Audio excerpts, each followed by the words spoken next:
ಸ್ನೇಹಿತರೆ, ಈ ದೇವಸ್ಥಾನ ಎಷ್ಟು ದುಸ್ಥಿತಿಗೆ ತಲುಪಿದೆ ಅಂತ ಹೇಳಿದ್ರೆ, ಹೊರಭಾಗದಲ್ಲಿ ಬೆಳ್ಕೊಂಡಿರುವಂಥ ಪೊದೆಗಳು, ಗಿಡಗಳು, ಅದರ ಬಿಳುದುಗಳು ಎಲ್ಲ ಒಳಗಡೆ ಬರ್ತಾ ಇದೆ, ನೋಡ್ತಾ ಇದ್ದೀರಾ. ಮತ್ತು ಇಲ್ಲೆಲ್ಲ ಮಣ್ಣು ತುಂಬ್ಕೊಂಡ್ಬಿಟ್ಟಿದೆ ನೋಡಿ. ಇಲ್ಲೆಲ್ಲ ಮಳೆ ಬಂದರೆ ಅಂತೂ ಹೊರಗಡೆ ಇರುವಂಥ ಮಣ್ಣು, ಕಸ ಎಲ್ಲ ಇಲ್ಲಿ ಬಂದು ಸೇರಿಕೊಳ್ಳುತ್ತೆ ನೋಡಿ. ಇದೆಲ್ಲ ಕಲ್ಲುಗಳು ಬಿದ್ದೋಗಿದ್ದಾವೆ ನೋಡಿ. ಒಳಭಾಗದ ಕಲ್ಲುಗಳು ಮಾತ್ರ ನಮಗೆ ಕಾಣಿಸ್ತಾ ಇದ್ದಾವೆ ನೋಡಿ. ಇದು ಇನ್ನರ್ ಲೇಯರ್ ಮಾತ್ರ ಕಾಣಿಸ್ತಾ ಇದೆ ನೋಡಿ. ಇದು ಗರ್ಭಗುಡಿ ಇರುವಂಥ ಭಾಗ. ಆ ಕಡೆಯಿಂದ ಬರ್ಲಿಕ್ಕೆ ಆಗಲಿಲ್ಲ ಪೂರ್ತಿ, ಗದ್ದೆ ಕೆಸರು. ಆದರೆ ಈ ಕಡೆಯಿಂದ ನಮಗೆ ಗರ್ಭಗುಡಿಯ ಭಾಗ ಕಾಣಿಸುತ್ತೆ.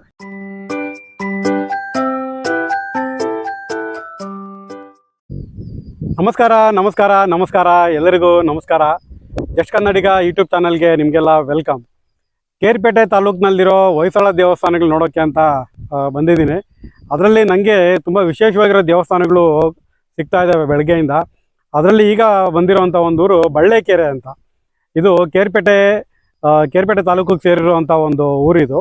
ಈ ಊರಿನಲ್ಲಿ ಒಂದು ಆಂಜನೇಯನ ದೇವಸ್ಥಾನ ಇದೆ. ದೇವಸ್ಥಾನದ ಕಾಂಪೌಂಡಲ್ಲಿ ಎರಡು ವೀರಗಲ್ಲುಗಳನ್ನು ಇಟ್ಟಿದ್ದಾರೆ. ಒಂದು ವೀರಗಲ್ಲು, ಇನ್ನೊಂದು ಮಹಾಸತಿ ಕಲ್ಲು. ತುಂಬ ಎರಡು ದೊಡ್ಡ ಗಾತ್ರದಲ್ಲಿರುವಂಥದ್ದು ಬೃಹತ್ ವೀರಗಲ್ಲುಗಳವು. ಈ ಊರಿನ ಕೆರೆ ಏರಿ ಪಕ್ಕ ಒಂದು ದೇವಸ್ಥಾನ ಇದೆ, ಹೊಯ್ಸಳರ ಕಾಲದ ದೇವಸ್ಥಾನ. ಈ ದೇವಸ್ಥಾನವನ್ನು ನಿಮಗೆ ಈ ವಿಡಿಯೋದಲ್ಲಿ ಪರಿಚಯ ಮಾಡಿಕೊಡ್ಬೇಕು ಅಂತ ಈ ವಿಡಿಯೋ ಮಾಡ್ತಾ ಇದ್ದೀನಿ. ಬನ್ನಿ, ಆ ದೇವಸ್ಥಾನ ಹೇಗಿದೆ, ಅದರ ಇಂದಿನ ಸ್ಥಿತಿ ಹೇಗಿದೆ ನೋಡೋಣ. ನೋಡಿ, ಈಗ ನೀವು ನೋಡ್ತಾ ಇರೋದು ಆ ಕಡೆ ಕೆರೆ ಇದೆ, ಅದು ಕೆರೆ ಏರಿ. ಅದ್ರ ಪಕ್ಕ ಒಂದು ರೋಡ್ ಇದೆ. ಈ ಕೆರೆ ಪಕ್ಕದಲ್ಲಿ ನೋಡಿ, ಬಳ್ಳೇಕೆರೆ ಹೆಸರಲ್ಲೇ ಕೆರೆ ಇದೆ. ಆ ಕೆರೆ ಪಕ್ಕದಲ್ಲಿ ನೋಡಿ ಎಷ್ಟು ಹಚ್ಚ ಹಸಿರಿನ ಒಂದು ಪರಿಸರ ಇದೆ ಅಂತ ಹೇಳಿದ್ರೆ, ಇಲ್ಲಿ ಕಬ್ಬಿನ ಗದ್ದೆ, ಭತ್ತ, ತೆಂಗು, ಅಡಿಕೆ, ಎಷ್ಟೊಂದು ತೋಟಗಳಿದ್ದಾವೆ. ತುಂಬ ಹಸಿರಿನ ಒಂದು ಪ್ರದೇಶದಿಂದ ಕೂಡಿರುವಂಥ ಒಂದು ಜಾಗ ಇದು. ಇಂಥ ಒಂದು ಜಾಗದಲ್ಲಿ ನಮಗೆ ಈ ಕೆರೆ ಏರಿ ರಸ್ತೆ ಮೇಲೆ ಬಂದರೆ ಈ ಒಂದು ದೇವಸ್ಥಾನ ಕಾಣುತ್ತೆ ನೋಡಿ. ಇದು ಹೊಯ್ಸಳರ ಕಾಲದ ಒಂದು ದೇವಸ್ಥಾನ ನೋಡಿ. ನೋಡೋ ಹೊತ್ತಿಗೆ ತುಂಬ ಮನಸ್ಸಿಗೆ ಒಂಥರ ಅನಿಸುತ್ತೆ, ಏನಪ್ಪ ಹೊಯ್ಸಳ ದೇವಸ್ಥಾನ ಈ ಥರ ಇದೆಯಾ ಅಂತ. ಹೌದು ಸ್ನೇಹಿತರೆ, ಇದು ಹೊಯ್ಸಳರ ಕಾಲದ ದೇವಸ್ಥಾನ. ಇವತ್ತು ಈ ರೀತಿಯಾಗಿ ಮಾರ್ಪಾಡಾಗಿದೆ. ಅಂದರೆ ಇದ್ರ ಕಡೆ ಯಾರೂ ಗಮನ ಹರಿಸಿಲ್ಲ, ಆದ್ದರಿಂದ ಇದು ದುಸ್ಥಿತಿಗೆ ತಲುಪಿದೆ. ಇದು ಹೊರಭಾಗ ಆಮೇಲೆ ನೋಡೋಣ. ಈಗ ಒಳಭಾಗ ಹೇಗಿದೆ ನೋಡ್ಕೊಂಬಂದ್ಬಿಡೋಣ ನೋಡಿ. ಇದು ಎಂಟ್ರೆನ್ಸ್, ಇದು ನೋಡಿ ದೇವಸ್ಥಾನದ ಎಂಟ್ರೆನ್ಸು. ಈ ಎಂಟ್ರೆನ್ಸಲ್ಲಿ ಗಜಲಕ್ಷ್ಮಿಯ ಒಂದು ಉಬ್ಬು ಶಿಲ್ಪ ಇದೆ. ಎಲ್ಲ ದೇವಸ್ಥಾನಗಳಲ್ಲೂ ಸಾಮಾನ್ಯವಾಗಿ ಕಾಣುವಂಥ ಒಂದು ಲಕ್ಷಣ ಇದು ನೋಡಿ. ದೇವಸ್ಥಾನದ ಒಳಗಡೆಗೆ ಹೋಗ್ತಾ ಇದ್ದಾಗೆ ನಮಗೆ ಮುಖ್ಯವಾಗಿ ಕಾಣಿಸೋದು ನವರಂಗ. ನವರಂಗ ಅಂದರೆ ಸಾಮಾನ್ಯವಾಗಿ 4 ಕಂಬಗಳು ಇದ್ದೇ ಇರುತ್ತೆ ನೋಡಿ. ಇಲ್ಲಿ 4 ಕಂಬಗಳು ದೇವಸ್ಥಾನಕ್ಕೆ ಒಂದು ಆಧಾರಕ್ಕೋಸ್ಕರ ಅಂತ ಇಲ್ಲಿ ನಿಲ್ಲಿಸಿರುವಂಥದ್ದು. ಇದನ್ನು ನಾವು ನವರಂಗ ಅಂತ ಕರಿತೀವಿ. ಈ ನವರಂಗದಲ್ಲಿ ನಮಗೆ 9 ಅಂಕಣ ಇರುತ್ತೆ.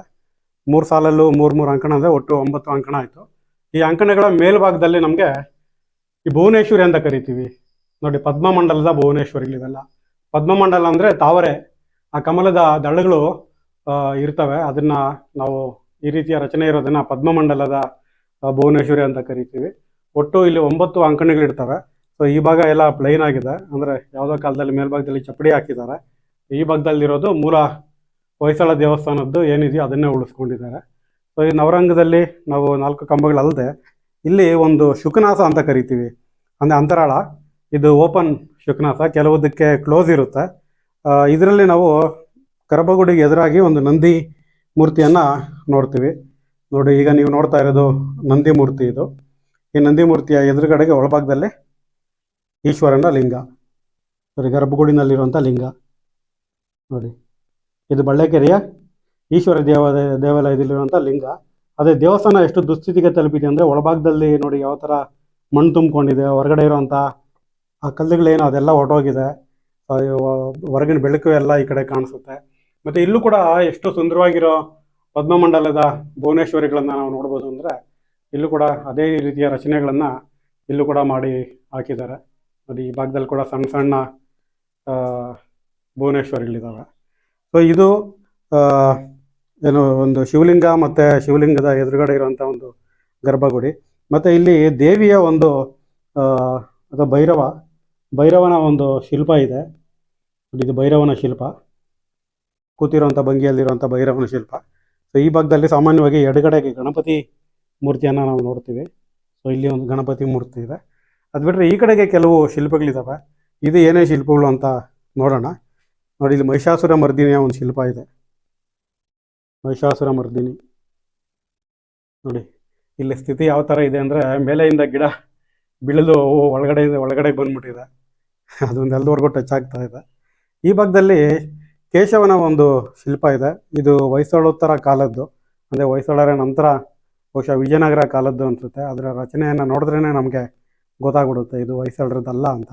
ನೋಡಿ ಎಷ್ಟು ಚೆನ್ನಾಗಿದೆ ಅಂತ ಹೇಳಿದ್ರೆ, ಇದು ನಿಂತಿರೋ ಭಂಗಿಯಲ್ಲಿ ಪದ್ಮ, ಶಂಖ, ಚಕ್ರ ಮತ್ತು ಗದೆಯನ್ನು ಇಟ್ಕೊಂಡಿರೋದು ಕೇಶವ. ಮತ್ತು ಇಲ್ಲಿ ನೋಡಿ ದಶಾವತಾರದ ಕೆತ್ತನೆಗಳು, ಮತ್ಸ್ಯ, ಕೂರ್ಮ, ವರಾಹ, ವಾಮನ, ಪರಶುರಾಮ, ರಾಮ, ಈ ರೀತಿಯಾಗಿ ದಶಾವತಾರದ ಕೆತ್ತನೆಗಳು ಕೂಡ ಈ ಒಂದು ಮೂರ್ತಿನಲ್ಲಿ ಇದೆ. ಸ್ನೇಹಿತರೆ, ಈ ದೇವಸ್ಥಾನ ಎಷ್ಟು ದುಸ್ಥಿತಿಗೆ ತಲುಪಿದೆ ಅಂತ ಹೇಳಿದ್ರೆ, ಹೊರಭಾಗದಲ್ಲಿ ಬೆಳ್ಕೊಂಡಿರುವಂಥ ಪೊದೆಗಳು, ಗಿಡಗಳು, ಅದರ ಬಿಳುದುಗಳು ಎಲ್ಲ ಒಳಗಡೆ ಬರ್ತಾ ಇದೆ, ನೋಡ್ತಾ ಇದ್ದೀರಾ. ಮತ್ತು ಇಲ್ಲೆಲ್ಲ ಮಣ್ಣು ತುಂಬ್ಕೊಂಡ್ಬಿಟ್ಟಿದೆ ನೋಡಿ. ಇಲ್ಲೆಲ್ಲ ಮಳೆ ಬಂದರೆ ಅಂತೂ ಹೊರಗಡೆ ಇರುವಂಥ ಮಣ್ಣು, ಕಸ ಎಲ್ಲ ಇಲ್ಲಿ ಬಂದು ಸೇರಿಕೊಳ್ಳುತ್ತೆ. ನೋಡಿ ಇಲ್ಲೆಲ್ಲ ಕಸ ತುಂಬ್ಕೊಂಡಿದೆ, ಮಣ್ಣು ತುಂಬ್ಕೊಂಡಿದೆ.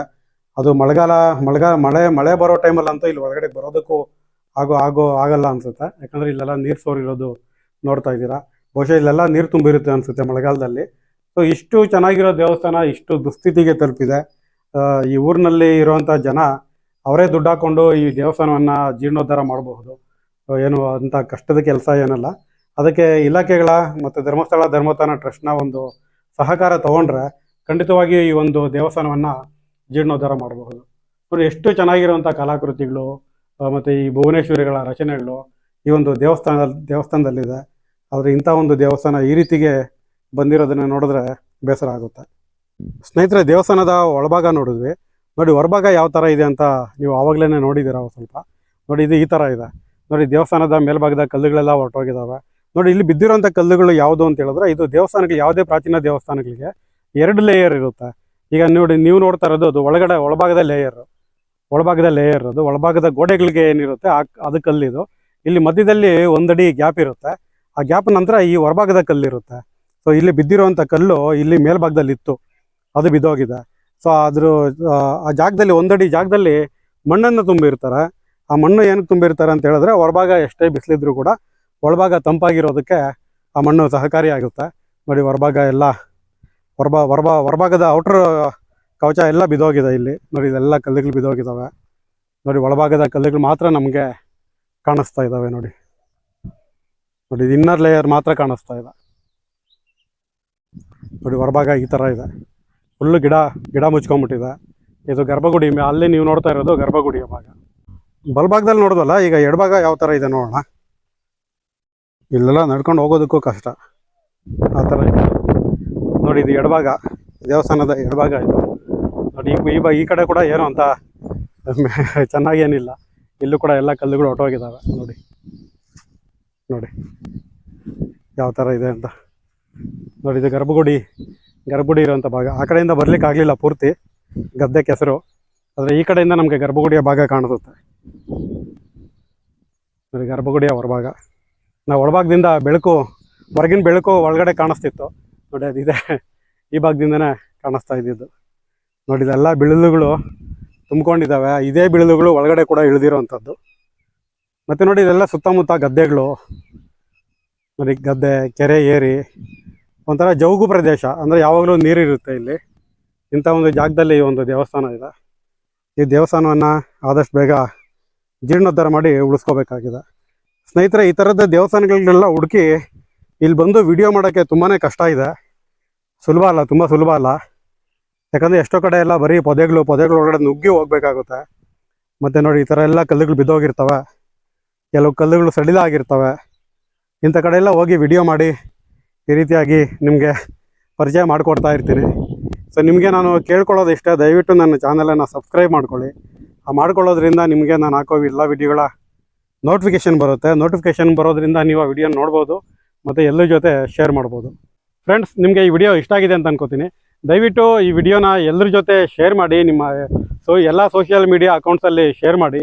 ಎಲ್ಲರಿಗೂ ಈ ಒಂದು ದೇವಸ್ಥಾನದ ಬಗ್ಗೆ ಗೊತ್ತಾಗಬೇಕು. ಹಾಗೆಯೇ ಈ ದೇವಸ್ಥಾನ ಈ ಸ್ಥಿತಿನಲ್ಲಿರೋದು ಇಲಾಖೆಗಳ ಗಮನಕ್ಕೆ ಬರಬೇಕು, ಸಂಘ ಸಂಸ್ಥೆಗಳ ಗಮನಕ್ಕೆ ಬರಬೇಕು, ಮತ್ತು ಈ ಊರಿನವರ ಗಮನಕ್ಕೆ ಬರಬೇಕು ಮುಖ್ಯವಾಗಿ. ಯಾಕಂದರೆ ಈ ಊರಿನ ಆಸ್ತಿ, ಬಳ್ಳೆಕೆರೆಯ ಆಸ್ತಿ ಒಂದು ಪುರಾತನವಾದ ಶೈವ ದೇವಸ್ಥಾನ. ಸುಮಾರು 800 ವರ್ಷಗಳಷ್ಟು ಇತಿಹಾಸ ಇರುವಂಥ ಒಂದು ದೇವಸ್ಥಾನ ಇದು. ಈ ದೇವಸ್ಥಾನವನ್ನು ಉಳಿಸ್ಕೊಳ್ಳೋಂಥ ಮೊದಲ ರೆಸ್ಪಾನ್ಸಿಬಿಲಿಟಿ ಈ ಊರಿನವ್ರದ್ದಾಗುತ್ತೆ. ಇಲ್ಲಿ ಸುತ್ತಮುತ್ತ ಬೆಳೆದಿರೋಂಥ ಗಿಡ ಗಂಟೆಗಳನ್ನೆಲ್ಲ ಕ್ಲೀನ್ ಮಾಡಿ ಅದಕ್ಕೇನಾದರೂ ಒಂದು ಆಸರೆಯನ್ನು ಮಾಡಿದ್ರೆ ಈ ದೇವಸ್ಥಾನ ಇನ್ನೂ 100 ವರ್ಷಗಳ ಕಾಲ ಉಳ್ಕೊಳ್ಳುತ್ತೆ.